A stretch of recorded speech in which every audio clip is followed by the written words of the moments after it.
నిషేధిత మత్తు పదార్థాలను తయారు చేసిన ముఠాను పటాన్చెరు పోలీసులు అరెస్టు చేశారు. ఇస్నాపూర్ గ్రామ శివార్లోని కేఎస్ఎం జెనరిక్ ఫార్మాన్యూటికల్స్ లిమిటెడ్ పారిశ్రామిక పక్క షెడ్ లో ల్యాబ్ ఏర్పాటు చేసి నిషేధిత డ్రగ్స్ తయారు చేస్తున్నారన్న సమాచారంతో పోలీసులు దాడి చేశారు. కొంతకాలంగా కెమికల్ ముడి పదార్థాలతో డైజోఫామ్, ఆల్ప్రాజోలం అనే నిషేధిత ప్రమాదకరమైన మత్తు పదార్థాలను తయారు చేసి విక్రయిస్తున్న ముఠా కార్యకలాపాలు వెలుగులోకి వచ్చాయి.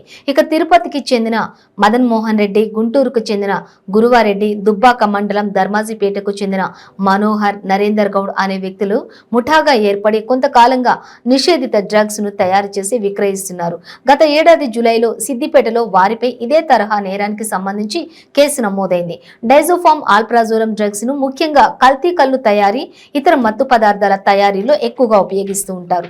నిందితుల నుంచి 600 గ్రాముల డైజోఫారం, ఆల్ప్రాజోలం, 1.9 కేజీల వేస్టేజ్ పదార్థం, మత్తు పదార్థాల తయారు చేసేందుకు ఉపయోగిస్తున్నటువంటి 4 యంత్రాలు, ముడి రసాయనాలు, వర్ణకారు, మోటార్ సైకిల్ ను స్వాధీనం చేసుకున్నారు.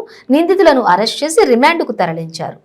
జాగ్రత్తగా చూసుకోవాలి అని చెప్పేసి చేస్తున్నాం. మేము ఇప్పుడు అన్ని లాక్డౌన్ కంపెనీలు ఏమైనా మూతపడ్డ ఏమైనా వాటి ర్యాండమ్ చెక్ చేస్తున్నాం, ఇన్ఫర్మేషన్ పెడుతున్నాం.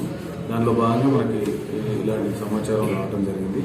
ఇంకా కూడా ఈ తనిఖీలు, సోదాలు విస్తృతం చేస్తాం.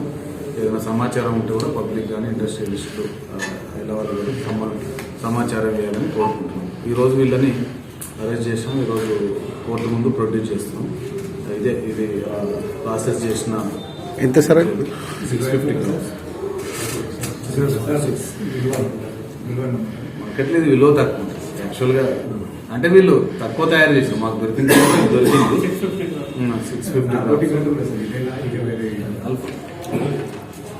6 lakhs అరౌండ్ ఉంటుంది. 600 గ్రామ్స్ కాబట్టి 6 lakhs. అదే అన్ని సీజ్ చేసినాం. అంటే చిన్న మిషనరీస్ అన్ని సీజ్ చేసినాం. ఒక కార్ సీజ్ చేసినాం. వీళ్ళ దగ్గర ఉన్న ఫోన్లు సీజ్ చేసినాం. కెమికల్ డ్రమ్స్ ఒకరికి 2 ఉన్నాయి. నరేందర్ గౌడ్ అని ammonium chloride, ammonium chloride, hydrogen, hydroxide ఇవన్నీ చాలా ఉన్నాయి. ఇవన్నీ అరౌండ్ మోర్ దెన్ 50 డ్రమ్స్ ఉంటాయి. ఇవన్నీ పంచనామాలో మేము నమోదు చేసినాం.